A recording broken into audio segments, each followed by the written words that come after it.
Mesdames, Messieurs, bonsoir et bienvenue au 19h50 sur Canal 2 International. Tout de suite, voici les titres à la une de l'actualité ce lundi soir.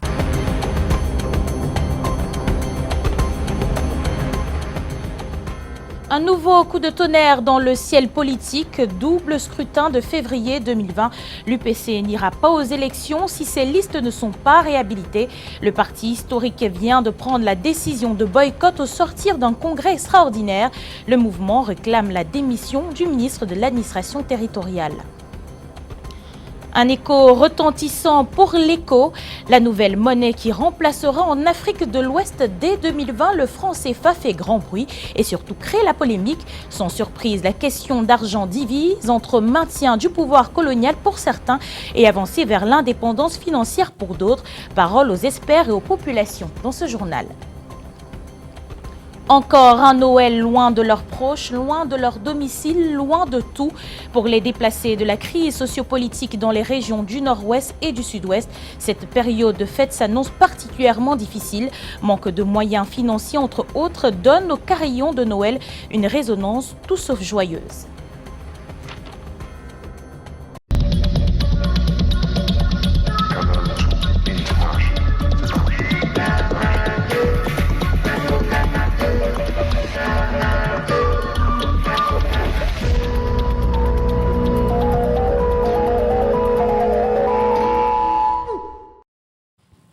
Bonsoir à tous et bienvenue une fois de plus au 19h50 sur Canal 2 International. Nous démarrons ce journal avec notre page spéciale législative et municipale.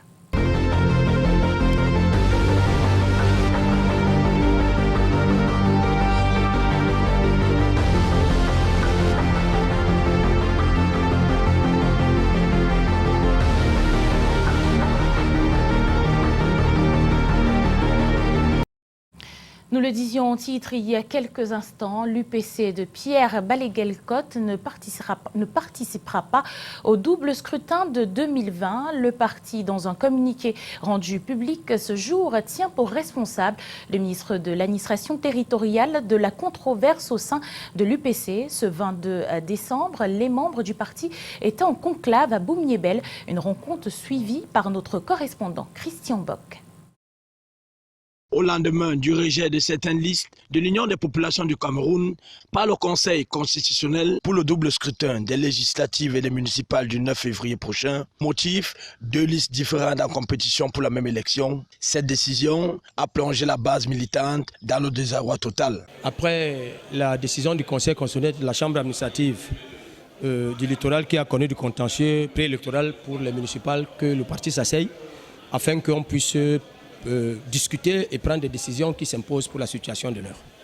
Alors, nous réunis ce week-end à Boum-Yébel pour un conclave extraordinaire. La tendance conduite par le docteur Pierre Balaguel-Côte avait pour objectif. Un seul point était à l'ordre du jour. C'est un peu le compte rendu de ce qui s'est passé lors du contentieux préélectoral qui s'est déroulé il y a quelques jours. Voilà l'objet de notre entretien ici. Après 5 heures de débats très houleux entre les potentiels candidats, le comité directeur de l'UPC et les militants de la base, la nouvelle est tombée. Les participants à cette réunion ont laissé le soin au bureau restreint de prendre ces décisions qui se traduiront en mot d'ordre. Le mot d'ordre qui sera donné au moment opportun viendra d'un comité extraordinaire créé pour la circonstance et conduit par le secrétaire général de l'UPC. Alors on prend la décision de dire qu'on refuse cette décision qui n'est même pas, qui ne ressemble pas à la justice. Et ça ressemble pour nous à une instruction qui a été donnée pour détruire l'Union des populations du Cameroun.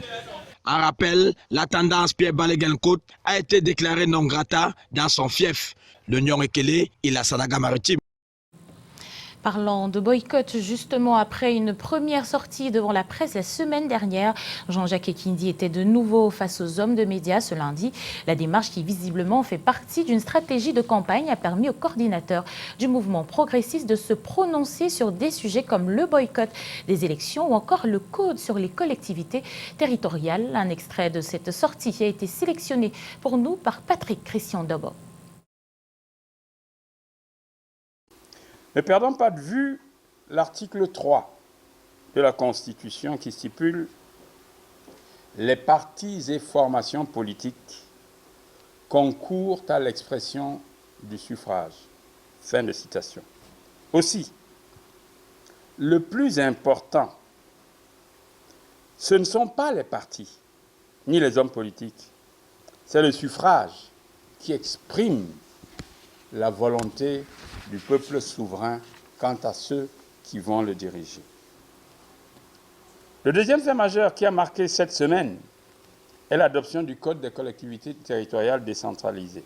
Une lecture attentive de cette loi montre qu'elle est en devenir, pleine de potentialités émancipatrices dont la réalisation dépendra fortement des acteurs, c'est-à-dire des élus et des fonctionnaires en représentant la puissance de l'État. Par ailleurs, beaucoup de questions restent sans réponse. Les transferts de compétences et de moyens y afférents sont-ils faits de manière définitive et irrévocable ou simplement de façon conjoncturelle selon le bon vouloir du ministre? Tout ceci appelle aux affaires communales des équipes compétentes et susceptibles de forcer la coopération avec le gouvernement, les représentants de l'État et la direction apaisée, efficace des institutions communales. 2020, c'est dans un peu moins de 2 mois. Tout doit être prêt pour le double scrutin. Les membres du Conseil électoral de la région du littoral parcourent les départements d'Uncam, la Sanaga-Maritime, entre autres, depuis quelques jours, dans le but d'assurer des élections calmes et crédibles. Lille Piedjou, Linda Teguet pour les précisions dans cet élément. Dorothy Ndjema et Pierre Titi-Noël sur le terrain. Les membres du conseil électoral se sont rendus tour à tour dans la Sanaga-Maritime, l'Uncam et le Vouri. Février 2020 arrive à grands pas. Il faut se rassurer que tout est OK pour la tenue du double scrutin municipal et législatif, que les bureaux de vote sont mis à jour. Faire le point sur le contentieux relatif à la publication des listes de candidatures dans les démembrements territoriaux. Voir avec les antennes la situation sur les listes électorales révisées pour voir s'il y a encore des omissions ou d'autres irrégularités qu'il faut rectifier avant la publication des listes définitives le 30 décembre 2019. Les membres du conseil électoral ont également mis l'accent sur la distribution des cartes d'électeurs et parfaire, le cas échéant, les stratégies pour encourager les citoyens à retirer ce sésame. Cette période-ci, nos objectifs sont centrés sur les listes électorales, les listes provisoires. Actuellement, l'ECAM est en train de confectionner les listes définitives. Elle a envoyé les listes provisoires pour examen dans ces démembrements. Alors nous sommes venus voir ce qui se passe, examiner ça avec nos collaborateurs sur le terrain et ces listes seront envoyées dans les jours qui viennent. Cette descente des membres du conseil électoral s'achève par le département du Mungo cette semaine.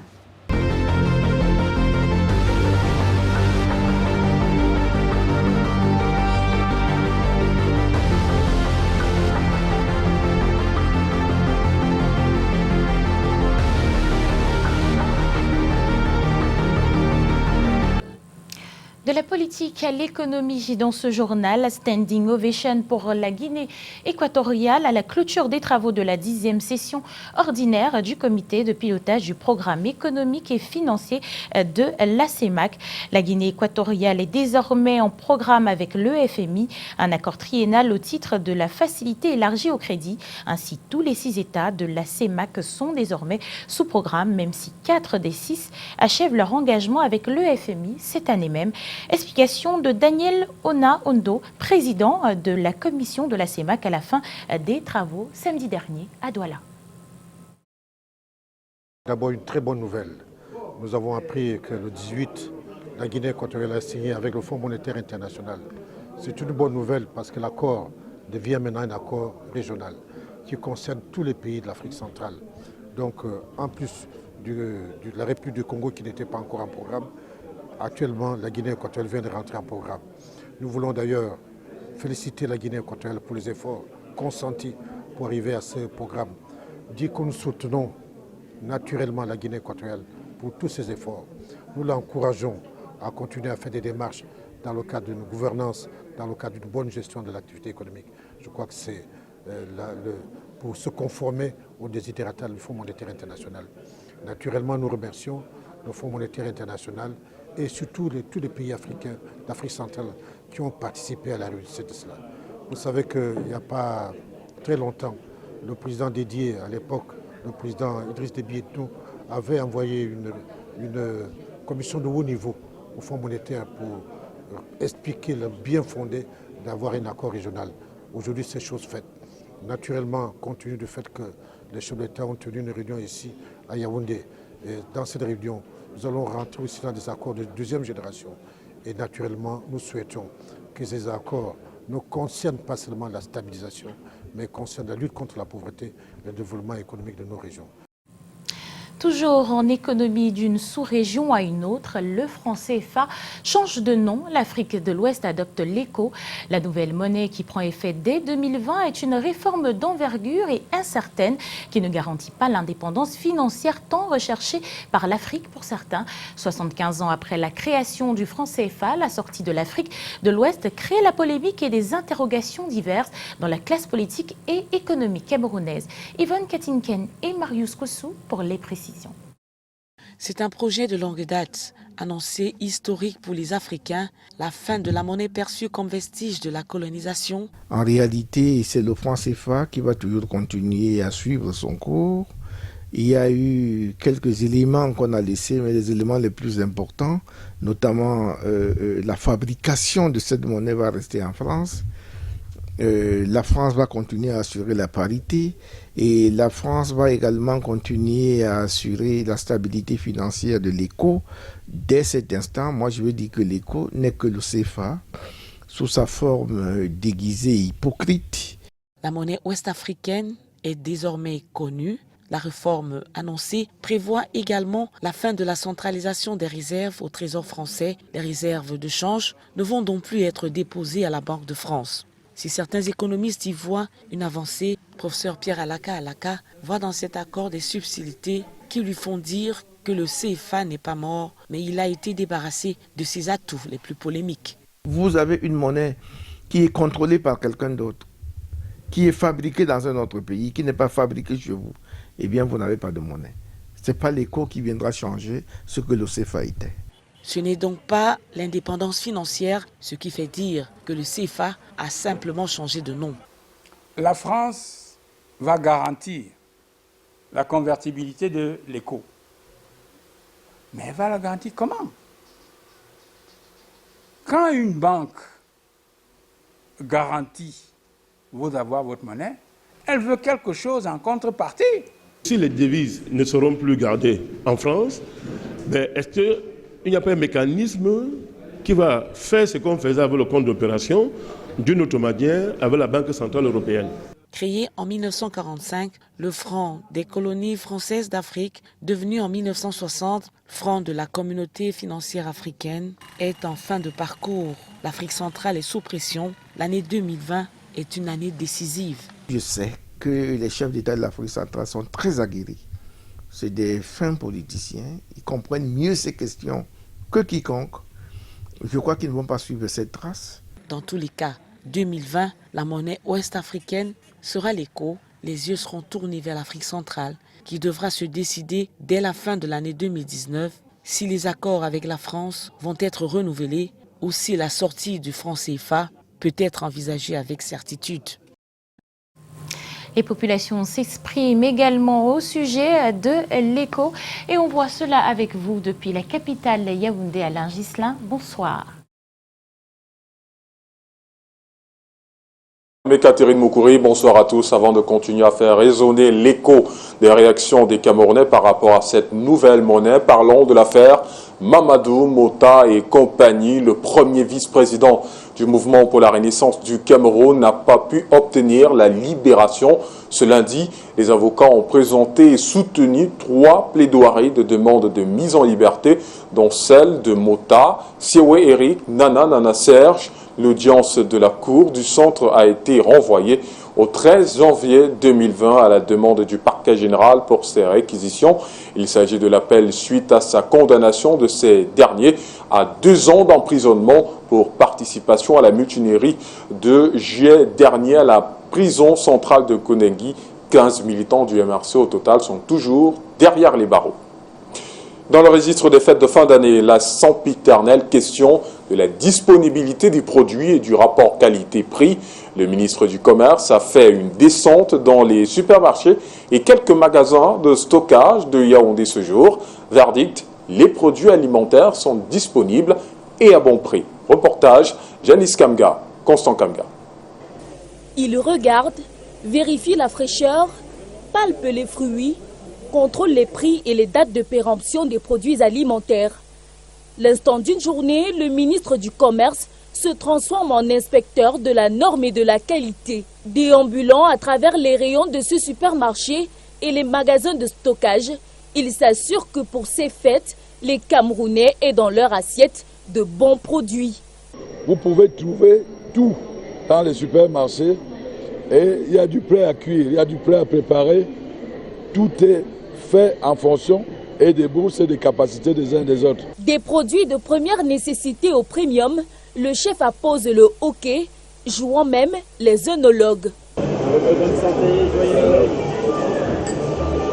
Constat, le Made in Cameroun a du succès. Il faut produire camerounais, il faut consommer camerounais.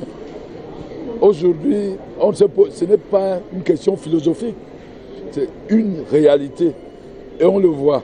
Produits agroalimentaires, produits industriels, produits de l'habillement, du textile, du luxe, le cosmétique, tout y est. L'argument marketing est mis en avant, les promoteurs de grandes surfaces surfent sur la vague. La viande, la volaille, toute une série de produits qui sont issus de l'agriculture, de l'élevage et de l'industrie locale. On utilise tous ces ingrédients locaux pour faire des bons plats et ce sont les plats de vos régions. Verdict. Nous sommes au Cameroun, ça se passe très bien. Les assurances qui viennent du ministre du Commerce, c'est un fait. Rendez-vous sur la place du marché, bourse en main, pour les fêtes. Alors dans les marchés où résonnent les cris de lamentation à l'approche de la Noël, si les commerçants cherchent encore acheteurs, ceux-ci se plaignent de la cherté des produits alimentaires. Suivant les pas de Raksha Basseketna et Lung Vendor dans ce reportage. Une grande affluence au marché Toudi ce lundi 23 décembre 2019. Les usagers du marché, vendeurs comme acheteurs, chacun en veut pour son compte. Marchandises exposées dans les boutiques, d'autres écoulées de façon ambulante, toutes les stratégies sont utilisées pour espérer écouler son stock. Mais à quelques jours de la fête de la Nativité, les affaires ne font pas bon train. Regardez, nous sommes le 23. Moi, je n'ai même pas encore vendu depuis le matin, le 23 décembre. Donc, nous ne savons pas comment nous allons faire. C'est vraiment très difficile. Et nous avons peur que la marchandise reste beaucoup.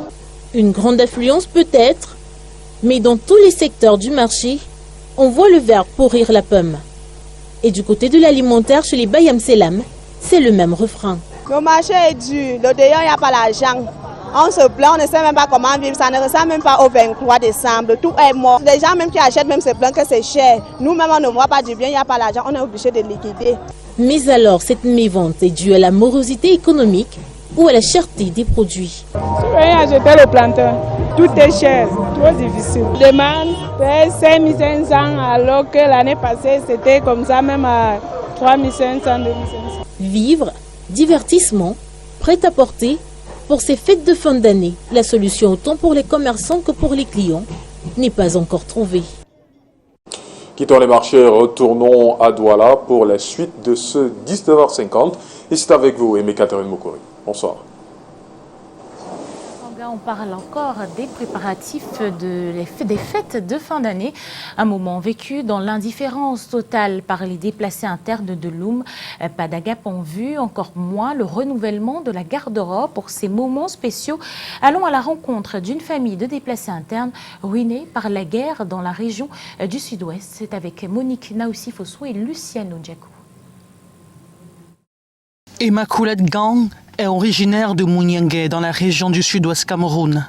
Installée au quartier Massengwassa à Loum, dans cette maison délabrée avec ses 7 enfants. Elle y est depuis plus d'1 an à cause des affres de la crise dans sa région. Elle ne compte que sur sa famille d'accueil pour espérer un verre de jus pendant ces fêtes de fin d'année, qu'elle n'a aucune source de revenus. Je n'ai rien à préparer pour mes enfants à Noël. J'ai seulement ces petits macabous que j'ai demandé à ma bailleresse pour préparer et manger avec mes enfants. J'ai fui la guerre à Mouniengue et je suis dans une chambre avec mes 7 enfants. Naomi, l'une de ses filles qui a aussi 2 enfants à sa charge, vit dans cette chambre sans lit. Elle compte sur son commerce des œufs bouillis pour trouver de quoi vêtir ses enfants. Cette petite quantité d'œufs que vous voyez est tout ce que j'ai. Le peu d'argent que j'avais m'a permis d'acheter ces œufs que je vends dans la rue. Si j'obtiens un peu de bénéfice, je pourrais acheter des habits de fête pour mes enfants. Un cri de détresse qui ne laisse pas indifférente leur famille d'accueil et lance un appel à l'aide au gouvernement par le truchement du ministère de l'administration territoriale. Pas même chercher le pambé en brousse pour débroussailler les herbes. Il n'y a pas moyen. Parfois, mes parents on pourrait chercher le bois. Comme tu vois, celle-là tentée d'attacher. Oui. On vend 100 francs. Le jour qu'on a au moins 300, on se nourrit. On se défend comme ça, on s'entretient. On était à Mouniengue. Quand la crise anglophone nous a menacés, on a brûlé notre maison, tout, même les habits qui est sur moi, je n'étais même pas comme ça, même toute ma famille. Si pour certains, la Noël et le Nouvel An sont des moments de festin, pour cette famille, c'est un moment de prière pour que Dieu puisse mettre fin à cette crise qui leur fait vivre l'enfer sur terre, ainsi qu'à plusieurs autres familles du Nord-Ouest et du Sud-Ouest Cameroun. Depuis un peu plus de 3 ans, la ville de Tchang aussi accueille de nombreux déplacés venant des régions du Nord-Ouest et du Sud-Ouest. Pour ses citoyens, la fête de fin d'année est difficile à planifier, faute de moyens et loin des êtres chers. Eric Matané nous en dit plus dans ce reportage. Depuis 3 ans, une forte communauté venant des régions du Nord-Ouest et du Sud-Ouest passe les fêtes de fin d'année dans leur nouvelle ville d'accueil. En cette période de fête de fin d'année, ces familles déplacées essaient tant bien que mal à donner du sourire à leurs enfants malgré les conditions de vie très précaires. La situation est très compliquée parce que nous on a accueilli beaucoup d'enfants qui viennent du côté du Nord-Ouest et du Sud-Ouest. Il faut leur donner des jouets, il faut leur donner à manger également pour qu'ils essayent de fêter ensemble, de fêter en famille. On voit la situation dans laquelle on se retrouve présentement. Il faut préparer, leur donner à manger, et c'est très compliqué. Il n'y a pas l'argent dehors. La situation est compliquée. Compte tenu de leurs difficultés, les moyens déboursés par les parents sont très réduits. N'ayant pas de ressources de revenus leur permettant de faire mieux, il faut faire recours derrière les multiples dons et autres pour espérer passer les fêtes comme par le passé. Nos parents ont eu l'habitude de nous remettre certains cadeaux. Nous avons trouvé l'opportunité de venir chez nous ici à Meuniette pour partager certains cadeaux que nous avons rapportés de l'extérieur et de l'étranger à nos petits frères, à nos enfants, à nos frères et sœurs du Nozo, à nos frères et sœurs de Bamenda, nos enfants qui ont fui la guerre à Bamenda et au Nozo pour entrer à Tchang. Contrairement aux années antérieures, ces fêtes de fin d'année pourraient être bien. Ces déplacés qui sont de plus en plus nombreux se sentent à l'aise dans leur ville haute.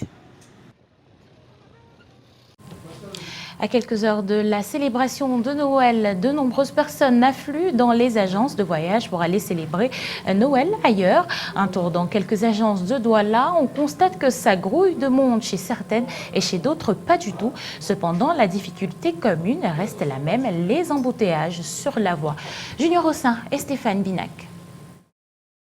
Patrick, le nez plongé dans son smartphone, fait partie de ces nombreux voyageurs qui attendent désespérément dans cette agence de voyage un bus en destination de Yaoundé.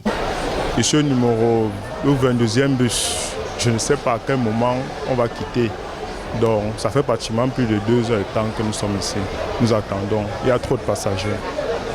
À quelques heures des fêtes de fin d'année, une foule de voyageurs bruyants grouille les agences de voyage. Même l'accès aux toilettes publiques se fait dans la bousculade.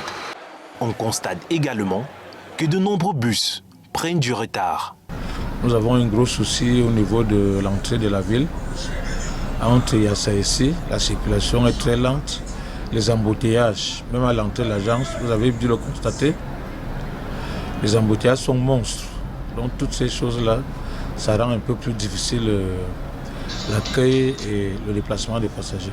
Les chefs d'agence sont obligés de quitter leur bureau pour assurer les voyageurs impatients en leur promettant sécurité et confort. Nous nous retrouvons avec des capacités pratiquement réduites, mais nous essayons autant que faire se peut de les satisfaire en assurant le déplacement dès que les bus sont disponibles. Des aménagements ont été faits, il y a un suivi qui est fait particulièrement pour veiller sur la sécurité des passagers et faire en sorte qu'ils arrivent à bon port. Nous nous rendons à l'autre bout de la rue, dans cette autre agence.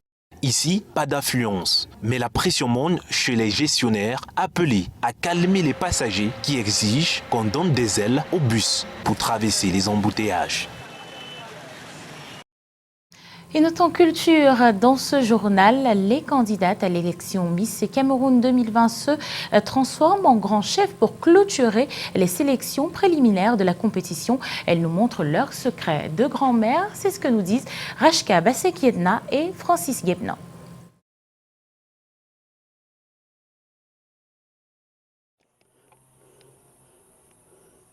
La ville de Douala sous une nouvelle ère de propreté. En cette fin d'année 2019, les activités de l'entreprise en charge de la collecte des déchets au Cameroun, Isacam, se sont remarquablement intensifiées.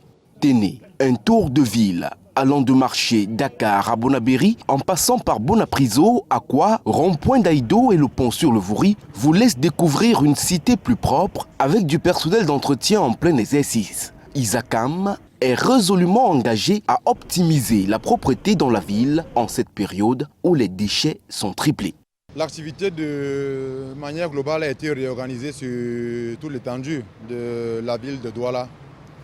Cela se traduit pour la collecte par le déploiement de plus de camions. Là, nous sommes sur une moyenne de 130 camions jour qui se déploient dans toute la ville de Douala pour une moyenne en termes de rotation de 300 rotations quotidiennes. Et une production journalière qui culmine à plus de 1500 tonnes de déchets. Avec ce déploiement, on est sûr qu'on a plus de moyens et les populations sont un peu plus proches d'Isacam.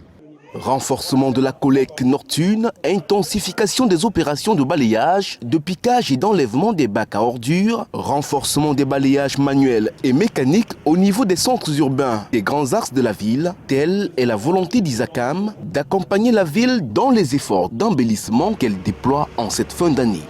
Nous étions à Yaoundé hier pour nous enquérir de l'état de propriété. Nous nous sommes rendus compte que la propriété était acceptable à Yaoundé. Et nous sommes aujourd'hui à Douala et on vient d'effectuer le tour des villes. On s'est rendu compte que la propriété est maîtrisée dans les centres commerciaux et nous souhaitons que cette propriété soit maintenue pour que nous passions les fêtes justement dans une propriété absolue. Plus de 1500 tonnes de déchets sont collectés par jour dans la ville de Douala. Isacam ferait encore mieux n'eût été l'incivisme des populations et le paiement tardif de son principal client, l'État du Cameroun. Leader de son secteur d'activité dans la sous-région, 4e employeur après l'État du Cameroun, Isacam affirme que ses services ne sont pas payants pour la population. Un numéro vert WhatsApp 243 163 001 est d'ailleurs disponible pour dénoncer tout racket qu'effectuerait un agent véreux. Vous l'avez certainement corrigé de vous-même. Il s'agissait là de l'entreprise Isacam qui a mis sur place une organisation spéciale en vue d'optimiser la propreté dans la ville de Douala et surtout accompagner la capitale économique dans ses efforts d'embellissement. Fin d'année difficile pour la famille sportive du Cameroun. Jean-Marie Ndeng Zogo a donné son dernier coup de sifflet. L'arbitre de 57 ans s'est éteint samedi à la suite d'un malaise survenu en plein match sur la pelouse du stade de la prison de Kondengui. C'était lors de la finale du tournoi de la solidarité. Malgré son évacuation dans un centre hospitalier, il n'a pu survivre. Ndeng Zogo a marqué le monde du sport et de l'arbitrage international lors des Jeux olympiques de 2000 et le mondial de 2006. Nous clôturons ce journal avec un arbre de Noël spécial aux côtés de la première dame Chantal Biya. Centre hospitalier de recherche et d'application en chirurgie endoscopique et reproduction humaine pour les Chantal Biya. Ici, Bassemplain, la cérémonie d'arbre de Noël, édition 2019. La première dame Chantal Biya, habillée aux couleurs de Noël, bien installée pour célébrer le bonheur, l'espoir et l'amour donnés à de nombreux couples du Cameroun et d'ailleurs à travers ce bijou. Dame Tala en est reconnaissante. Elle qui est devenue maman pour la toute première fois à l'âge de 53 ans, parle au nom de toutes les femmes bénéficiaires. Excellence, Madame Chantal Biya. Vous connaissez bien, en tant que femme, épouse et mère, ce que cela fait d'avoir un enfant. Beaucoup de femmes n'ont pas cette chance. Beaucoup de couples sont détruits à cause de l'impossibilité d'ado. Câline ces derniers et les prend entre ses bras.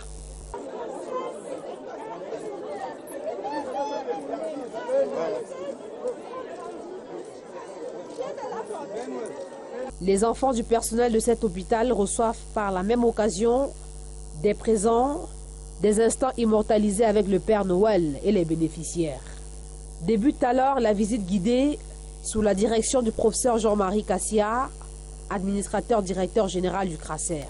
Chantal Biya visite les différents pavillons, salle après salle. L'épouse du chef de l'État apporte sa chaleur maternelle inégalable aux enfants avant de remettre des présents à leur maman. Le périple se poursuit en gynécologie, puis en obstétrique, où l'ambassadrice de bonne volonté de l'UNESCO ne cesse de féliciter les mamans et chouchouter les bébés. Merci.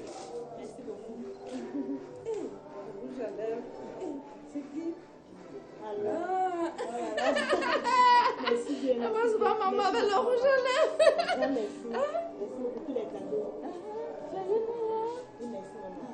Je t'emmène avec moi.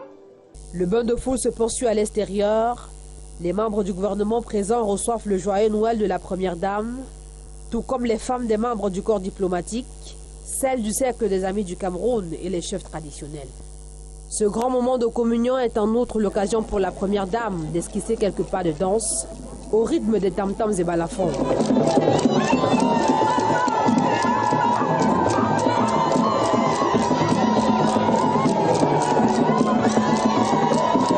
L'arbre de Noël au centre hospitalier de recherche et d'application en chirurgie endoscopique et reproduction humaine pour les Chantal Biya. Un grand moment de célébration et de gratitude envers Paul et Chantal Biya. C'est la fin du 19h50. Merci à vous de l'avoir suivi. Retrouvez demain pour l'édition de la mi-journée L'île Piédiou. Je serai à 19h50 en compagnie d'Alain Ghislain Kanga pour le grand format de la rédaction. Bonsoir à tous.